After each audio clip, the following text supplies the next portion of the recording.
সাবজেক্টটা নিয়ে আমার বলা হয়ে গেছে, এই সাবজেক্টটা নতুন আর কিছু বলার নেই। সুপ্রিয় দর্শক, দুষ্টু কোকিল গানে মিমি চক্রবর্তীর এমন খোলামেলা পোশাকে চরম অশ্লীলতা বলছে ওপার বাংলার জনপ্রিয় অভিনেতা নায়ক দেব।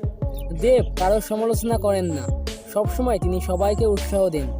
কিন্তু দেব মিমি চক্রবর্তীর উপর এমন বিস্ফোরক মন্তব্য করবেন তা হয়তো কেউ ভাবতে পারেনি। এমনিতে দেব ও মিমি চক্রবর্তীর সাথে খুব ভালো সম্পর্ক, কেননা তারা একসাথে কয়েকটি সিনেমায় অভিনয় করেছেন। হয়তো ভালো সম্পর্ক থাকার পরেও দেব ও মিমি চক্রবর্তীর উপর এমন ক্ষোভ ছেড়ে দিবেন তা হয়তো আপনি অনুমান করতে পারবেন না। এক সাক্ষাৎকারে দেব বলেন, মিমি খুব ভালো অভিনেত্রী, তার অনেক ভালো ভালো সিনেমা রয়েছে। তার বোঝা উচিত ছিল যে এত খোলামেলা পোশাকে কাজ করলে আমাদের ইন্ডাস্ট্রির উপর বাজে প্রসঙ্গ উঠবে। এখন একজনের কারণে এখন পুরো কলকাতা সিনেমা ইন্ডাস্ট্রি লজ্জার মুখে পড়েছে। দেব আরও বলেন, এখন মিমির উচিত আমাদের কাছে ক্ষমা চাওয়া। তুফান সিনেমা নিয়ে নায়ক দেবের এমন মন্তব্য আপনাদের কাছে কেমন লাগলো তা অবশ্যই কমেন্টস করে জানাবেন আপনাদের মূল্যবান মতামত।